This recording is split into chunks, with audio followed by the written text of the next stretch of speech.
عورت تھی، وہ اچھا پیشہ نہیں تھا اس کا. تاریخ ہندوستان، تاریخ جونپور سے پڑھ رہا ہوں، 2 واقعے تاریخ جونپور کے پڑھوں گا میں. اچھا پیشہ نہیں تھا.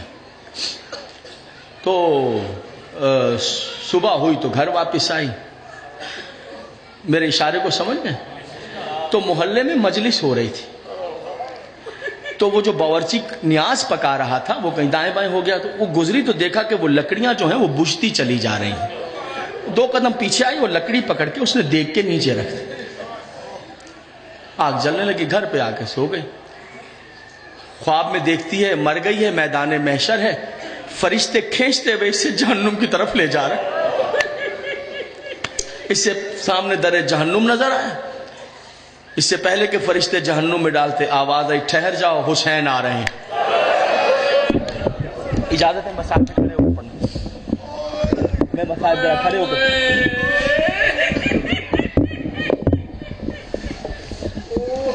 مصاحب میں کھڑے ہو کر پڑھوں گا، اس لیے کہ اس گھرانے کا تذکرہ ہے جن کو کربلا سے شام تک کہیں بیٹھنے نہیں دیا.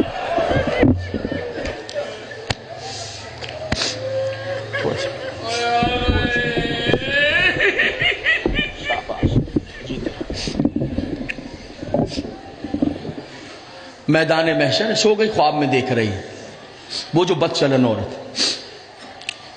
جہنم میں پھینکنے لگے، آوازیں رک جاؤ رک جاؤ، ملائکہ سیدہ کا لال آ رہا.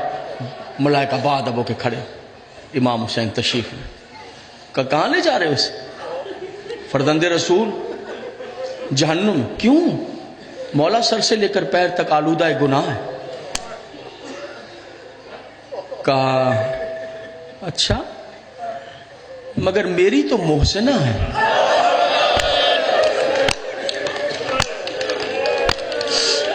سنیں گے مجلس کرانے والے، تبرک بانٹنے والے، ذرا سنیں گے؟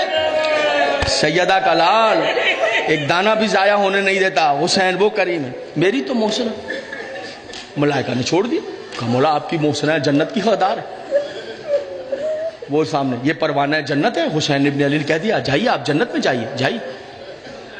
ایک مرتبہ تڑپی اور حسین کے قدموں پہ گری اور رخسار حسین کے قدموں پہ مل کے کہنے لگی آپ سے بہتر کون جانتا ہے.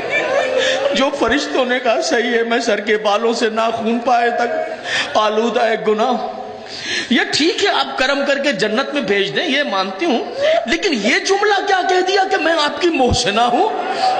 یہ کیا کہہ دیا؟ میں آپ کلیجہ میرا پھٹ جائے گا کہ میں آپ پر احسان. میں نے کیا احسان کہا؟ سن، میری مجلس کا تبرک پک رہا تھا نا، تو نے اس تبرک کو ضائع ہونے نہیں دیا، تو نے لکڑی اس دیگ کے نیچے لگا دی. یاد رکھنا حسین کسی کا اپنی مجلس پر اتنا احسان بھی ضائع. بس آپ کی آوازیں بلند ہیں. یکم محرم ہے، میرا پسندیدہ واقعہ ہے اسی تاریخ جونپور سے، مجھے بہت پسند ہے، میں بہت پسند کرتا ہوں. علیحدگی میں مجھے جب رونا ہو تو بس واقع. ایک عورت تھی جونپور، اور کام اس کا یہ تھا، ایک اس کا جوان بیٹا تھا. کام اس کا یہ تھا کہ جب چاند ہو جاتا محرم کا، بوڑھی عورت تو وہ مشک اپنے کاندھے پر رکھ لیتی تھی اور پانی کے کٹورے ہاتھ میں، عاشور خانوں کے باہر، عزا خانوں کے باہر کھڑی ہو جاتی. جب مومن نکلتے مجلسوں سے تو کہتی تھی کہ حسین کے نام پہ پانی پی لو، حسین کے نام پہ پانی پی. یہی اس کا طریقہ ہوتا تھا. اسی طرح مدندر کو اس کا جوان بیٹا بیمار ہو گیا، علاج کرائے پر جاں بر نہ ہو سکا، انتقال کر گیا، دفن کر دیا گیا. روزانہ کا طریقہ یہ تھا، شمع لے کر، موم بتیاں، چراغ لے کر، اپنے بے پھول لے کر اپنے بیٹے کی قبر پر آ جاتی، چراغ روشن کرتی، رات دیر تک بیٹھی رہتی تھی. ایک دن جو یہی طریقہ تھا، ایک دن بیٹے کی قبر پر آئی اور یہ کہہ کر اٹھ گئی، بیٹا معاف کرنا میں کل سے تیری قبر پہ چراغ جلانے نہ آؤں. تجھے پتا ہے محرم کا چاند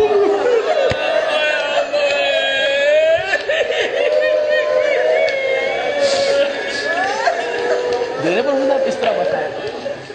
پتا ہے یہ ہمارے طرز کے مسائل ہیں، ہمارے روایات کے مسائل ہیں، ہمارے علاقے کے مسائل. تجھے پتا ہے میرا بیٹا کہ محرم کا ہے؟ نہ بیٹا میں کل سے نہیں آؤں گی تیری. اچھا اب محرم کے بعد آؤں گی چراغ لے کے اپنے بیٹے کو. ابھی نہ میرا بیٹا. یکو محرم آ گئی, اس نے مشکیزہ کاندھے پہ رکھا, عاشور خانوں کے باہر کھڑی ہو گئی. حسین کے نام پہ پانی پی لو, سکینہ کے نام پہ پانی پی لو, اصغر کے نام پہ پانی پی لو, اکبر.